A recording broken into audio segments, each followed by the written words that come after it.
In the absence of cyclin, the cyclin-dependent kinase or CDK is inactive. So now the question is how cyclin activates the CDK and what is the structural basis of CDK activation. Hello everyone, welcome back to my channel. As the essential processes of the cell cycle are triggered by a cell cycle control system, and the essential processes of the cell cycle are DNA replication, mitosis and cytokinesis. And the information about the completion of the cell cycle events as well as signals from the environment cause the control system to arrest the cycle at specific checkpoints. As you can see here, there are 3 checkpoints. So in this video, I am going to discuss about the cell cycle checkpoints. Cell cycle checkpoints are the points in the cell cycle at which the cycle is arrested if previous events have not been completed. For example, if DNA replication is not completed during the cell cycle, then entry into mitosis is prevented. Or if some chromosomes are not properly attached to the mitotic spindle during the cell cycle, then chromosome separation in mitosis is delayed. And at these cell cycle checkpoints, control system can be regulated by extracellular signals from other cells. And these extracellular signals either promote cell proliferation or inhibit cell proliferation. And the most important thing regarding cell cycle checkpoints is checkpoints generally operate through negative intracellular signals, and you can understand the operation of cell cycle checkpoints through negative intracellular signals by this example. So consider the checkpoint that monitors the attachment of chromosomes to the mitotic spindle. So if a cell proceeds into anaphase and starts to segregate its chromosome into separate daughter cells before all chromosomes are properly attached.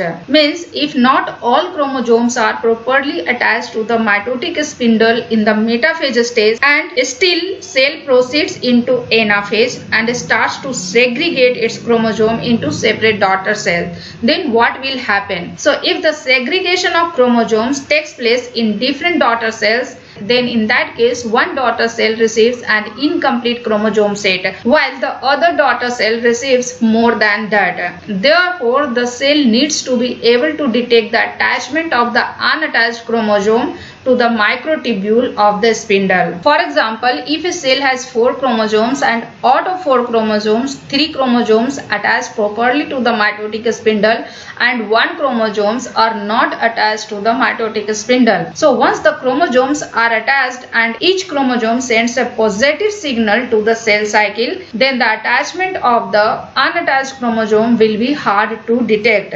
But if only unattached chromosome sends a negative signal to inhibit progress through the cell cycle, in that case the attachment of the unattached chromosome will be easily detected. So in conclusion, cell cycle checkpoints are the points where cell cycle monitoring takes place and the point in the cell cycle at which control system is regulated, and finally cell cycle checkpoints operate through negative intracellular signal. In the cell cycle, there are 3 most prominent checkpoints are present.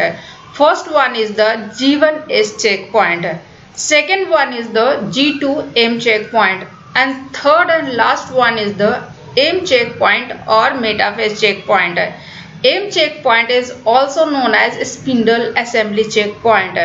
G1S checkpoint occurs when cell enters into S phase from the G1 phase, whereas G2 checkpoint occurs when cells enter into M phase from the G2 phase, whereas M checkpoint occurs at the transition of metaphase to anaphase. The G1 phase of the cell cycle is devoted to cell growth and chemical preparation for DNA synthesis.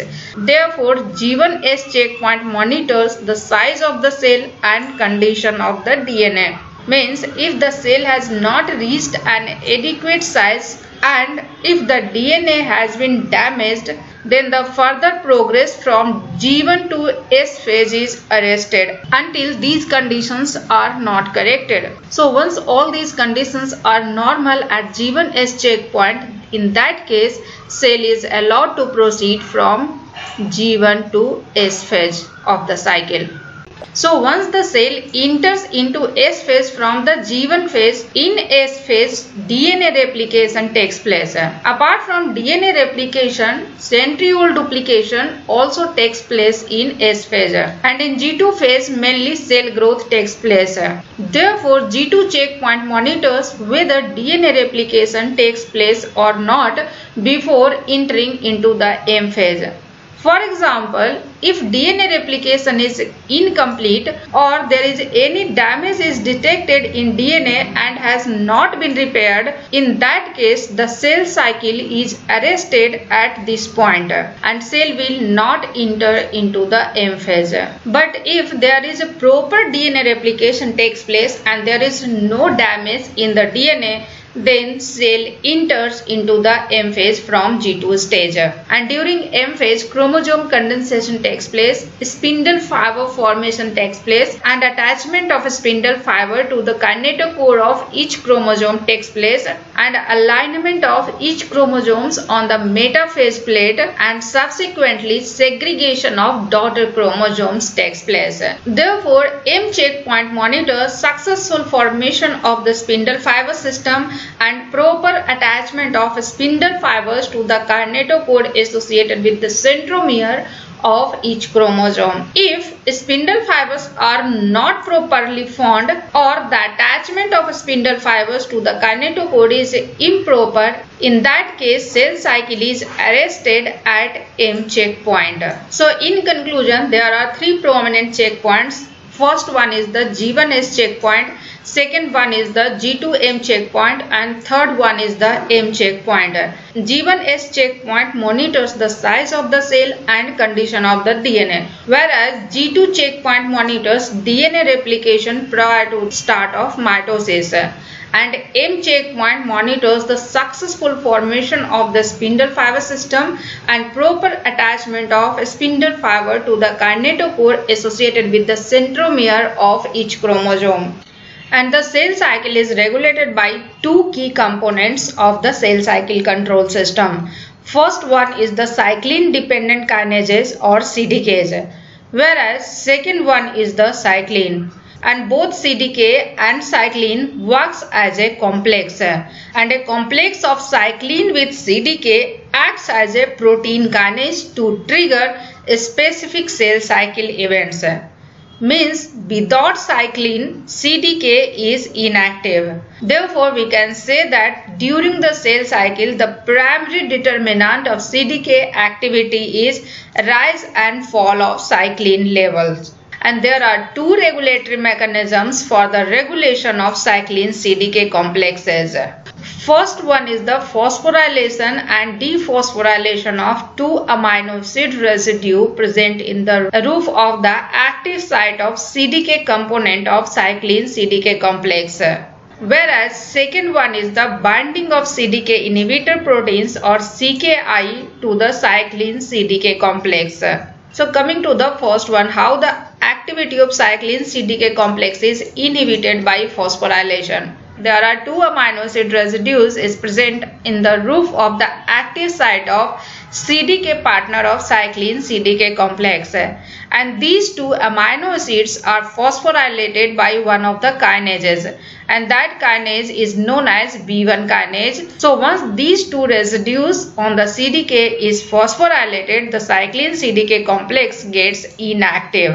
Whereas the dephosphorylation of these two amino acid residues by one of the phosphatases, that is CDC25 phosphatases, increases the CDK activity and the complex of CDK cyclin gets active. And this regulatory mechanism for the regulation of cyclin CDK complex is particularly important in the control of mCDK activity at the onset of mitosis. Now coming to the second one, how the regulation of cyclin CDK complex is inhibited by binding of CDK inhibitory proteins. And the CDK inhibitory protein is P27. So once the P27 protein binds to the active cyclin CDK complex, The binding of P27 protein on the active cyclin CDK complex makes the complex inactive, and this regulatory mechanism is particularly important in the control of G1 and S phase.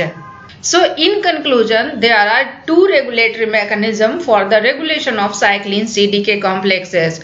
First one is the activity of a cyclin CDK complex is inhibited by phosphorylation at the 2 amino acid residues in the roof of the active site of CDK. And the phosphorylation takes place by one of the protein kinase B1 kinase, whereas the dephosphorylation takes place by one of the protein phosphatases, that is CDC25 phosphatases. The phosphorylation of cyclin CDK complex by V1 kinase inhibits the CDK activity, whereas dephosphorylation of cyclin CDK complex by CDC25 phosphatases increases the CDK activity, and this regulatory mechanism is particularly important in the control of mCDK activity at the onset of mitosis. Whereas the second regulatory mechanism of cyclin CDK complex is by binding of CDK inhibitor proteins or CKIs, and the CKI is P27.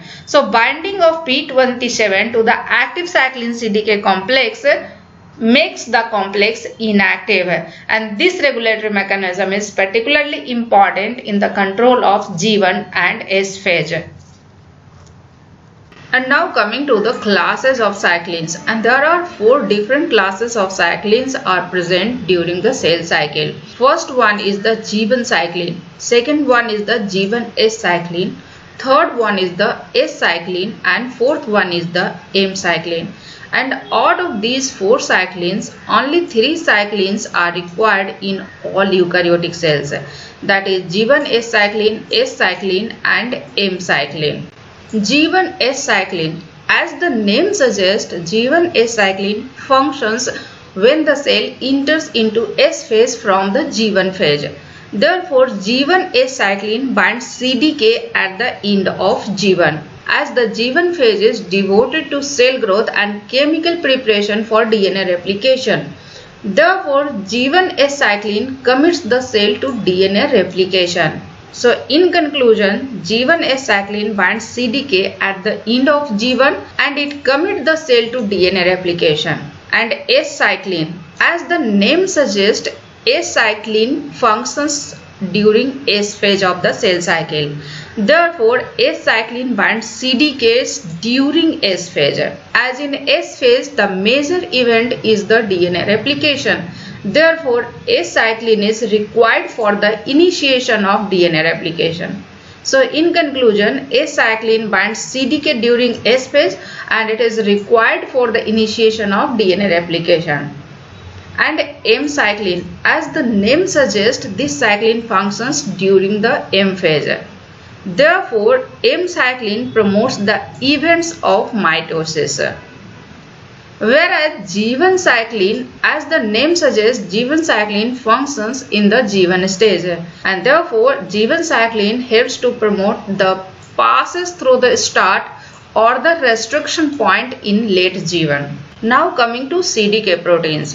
So in yeast cells there is only single CDK proteins, and this single CDK proteins binds to all classes of cyclins, and moreover this single CDK proteins drive all cell cycle events by changing the cyclin partners at different stages of the cycle. But in vertebrate cells there are 4 classes of CDK, that is CDK1, CDK2, CDK4 and CDK6, and out of 4 CDKs 2 interacts with G1 cyclin. Therefore they are known as G1 CDK, and G1 CDKs are CDK4 and CDK6, whereas one CDK interacts with G1S cyclin and S cyclin. Therefore, CDK2 is both G1S CDK and S CDK. And the last one is CDK1, and this CDK1 interacts with M cyclin. Therefore, CDK1 is M CDK. Means M CDK interacts with M cyclin G1-S-CDK and S-CDK interacts with G1-S-cycline and S-cycline respectively, and G1-CDK interacts with G1-cycline. So M-cycline is basically cycline B, G1-S-cycline is cycline E, and S-cycline is cycline A, whereas G1-cycline is cycline D. Means CDK1 forms complex with M-cycline, that is cycline B, and CDK2 forms complex with G1-S-cycline, that is cycline E, as well as S-cycline, that is cycline A, whereas CDK4 and CDK6 forms complex with G1-cycline, which is cycline D. As we have rightly discussed, in the absence of cycline, the cycline dependent kinase or CDK is inactive. So now the question is how cycline activates the CDK and what is the structural basis of CDK activation. So in the absence of cycline, the active site present in the CDK protein is blocked by a region of the protein which is known as T-loop. And when cycline binds to the CDK, the T-loop moves out of the active site, as you can see here, and the movement of T-loop out of the active site resulted in partial activation of CDK. Now this cycline CDK complex is activated by another kinase, that is CDK activating kinase or CAK, and this CAK or CDK activating kinase phosphorylates an amino acid which is present near the entrance of CDK active site, as you can see here. CDK activating kinase phosphorylates this amino acid residues. So phosphorylation of the amino acid residues near the entrance of CDK active site causes a small conformational changes, and the phosphorylation of amino acid residue near the entrance of the CDK active site causes a small conformational changes in the cycline CDK complex, and the conformational changes in cycline CDK complex increases the activity of the CDK, and the increase in activity of the CDK allow the kinase to phosphorylate its target proteins effectively and induce specific cell cycle events.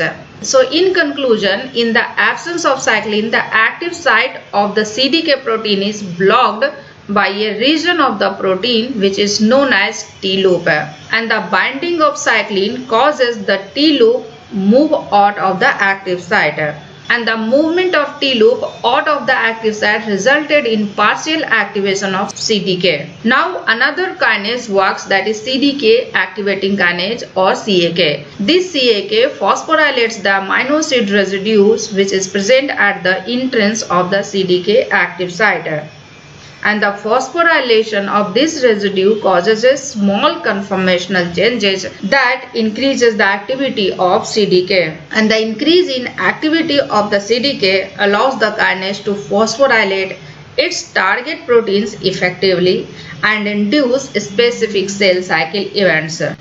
So this is all about cell cycle checkpoints, and in my next video I will discuss about meiosis in detail.